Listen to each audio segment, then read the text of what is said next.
Hey, hello, family. I just wanted to come before you guys today and, just let you guys know, of course, the first thing first that I would like to address is what's going on, with the situation about that whole cult thing. Um, main thing I want you guys to know is that it's definitely not that situation, never been that situation. Um, and always, ever since I know of Apostle Taylor, he's always been an integral man of God and a man of God who's really after God and the things of God. He don't pretend to be something he's not. He is who he is. And I've always respected and always pretty much appreciated that about my spiritual father. So just wanted to talk to you guys today and just really share my testimony. I know you guys see us a lot on the videos, and we talk about the events that's going on, events to come up. But you rarely, hear really a lot of my testimony, at least. So I would like to share that with you guys today. I'd like to welcome all you beautiful people who's watching. So the way I first got acclimated to the ministry was I had been in college and I was helping out with some programs. Some of you may be familiar with it. It's called Young Life, and there's also a program called Chi Alpha. I was helping out with these programs and doing little Bible studies, and I met a friend there. And about 2 or 3 months into knowing this friend, I personally, I didn't think that I had a call of God on my life because of, the way I grew up and the things that I was pretty much, I involved myself in. So I really never thought that I had a call of God on my life. I just thought, okay, well, just this kid from, this type of family. I don't know if I have any type of call in my life. I didn't know what I was going to do. I knew that I wanted to be successful. I knew I wanted to do something great. I knew I was destined for greatness, but I didn't know how I was destined for greatness. A friend came to, I was involved. I'm originally from Washington, D.C., man, involved in, a lot of stuff. But I never actually, knew the love of God and knew truly who Christ was until I came into contact with this ministry. I never knew about the miracles and stuff like that. And when I did go to church in Washington, D.C., it was when I was about 17. But after that, everything switched up. I had met a friend, and he had told me about the ministry. He said one night he bought the book to me. This is like 2 or 3 o'clock in the morning, and he's coming from Centerville, and from Centerville to Washington, D.C. is like at least 45 minutes. So as he's coming on this trip, he comes to me and he says, God told me to give you this. And when I see it, it's a book, and the book is called Face to Face. It's actually called Face to Face Appearances from Jesus. So, that's what I really wanted you guys to know. That how God changed my life. And I didn't understand why he even brought it to me. I said, well, I'm not a pastor. I'm just a young man, who really come from nothing. So why would he want to bless me with this book? Why would God want to give me this book? I was confused about that. And what happened was, one day, I read the book, and I'm not even going to lie. I was never a reader. So that's what caught my attention. I'm usually a guy like this, right? I'll listen to it. I like to see a movie about it, but I never was big on reading. And that's something that changed my life. I was like, hold on. For some reason, I just can't stop reading this book. I used to wake up in the morning excited to read a book. And I think it was because it wasn't just about going, about just, oh, yeah, well, stuff I couldn't relate to. The Apostle Taylor's testimony, I could relate to it. And I was into it, and he told me a lot. I was really blessed by it.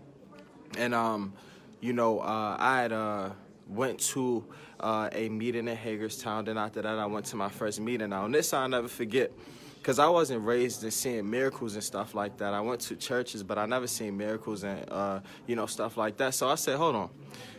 I see a young lady walk in, and she looked like she had like cerebral palsy or something. She couldn't really, move like that. So in my head, I said, okay, God, if you heal this young lady, if I actually see her healed, I know that this is where I'm supposed to be.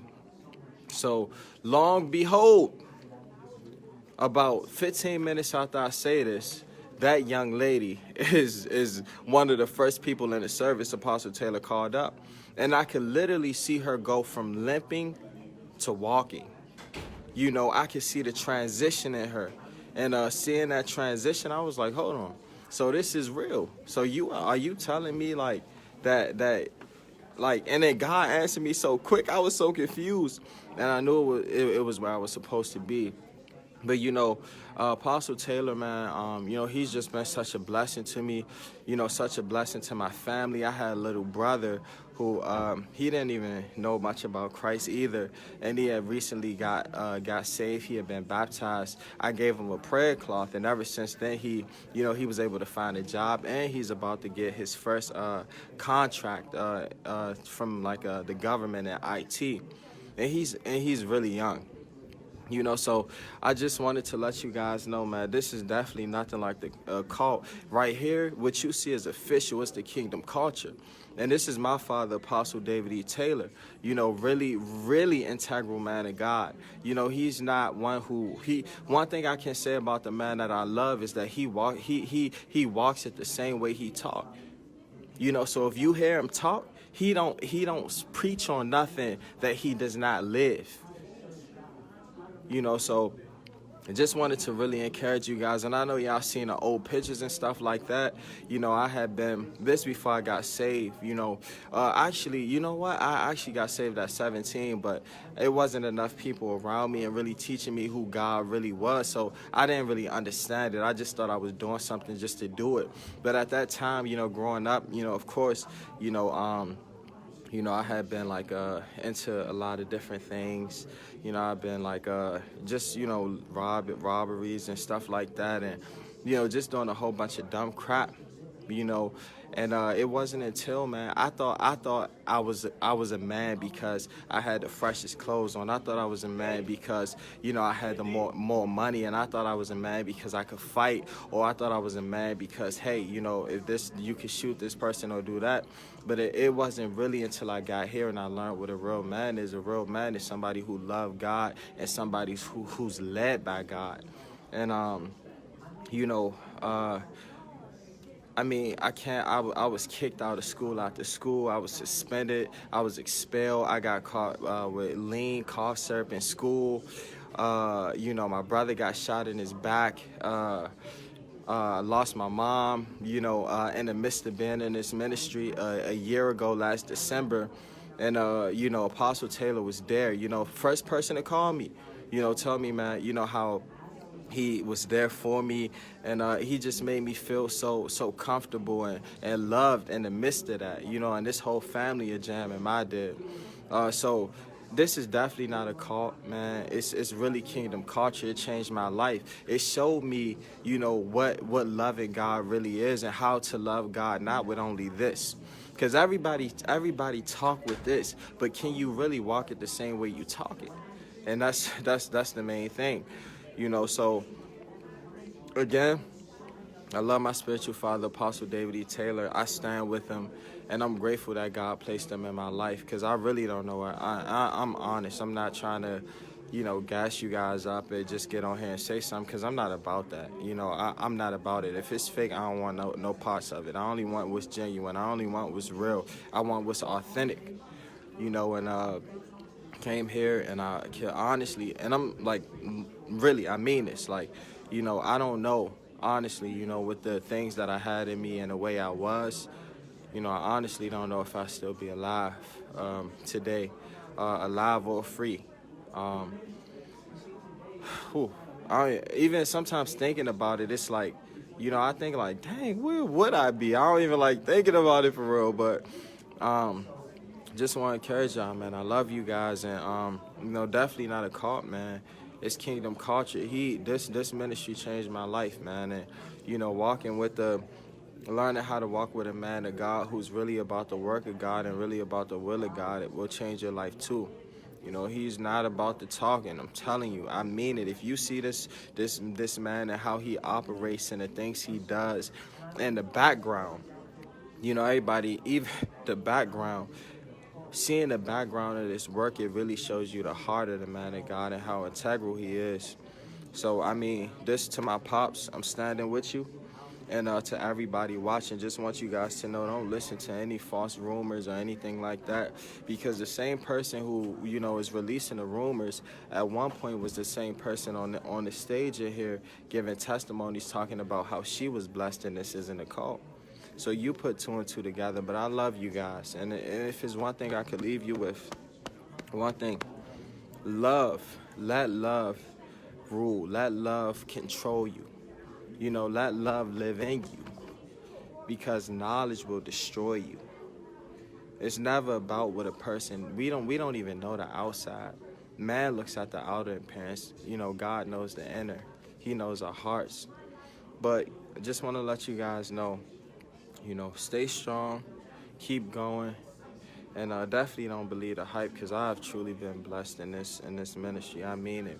So many things that I never had a chance to do, I had a chance to do. So many things I never saw in my life, I had a chance to see. So I've just been really blessed here. Want to encourage you guys, keep your head up. I know God's got something special for you, each and every single one of you. And keep believing, keep the faith, and know it's kingdom culture. And I want to welcome you all in. If you don't have a home church or you're not saved or something, give us a call, 1-877-843-4567. You got a family member that may be, sick, or you may be sick, or you may be looking for some type of healing, give us a call. Again, it's 1-877-843-4567. I love all of you guys. Kingdom culture. Y'all have a good night. Bye-bye.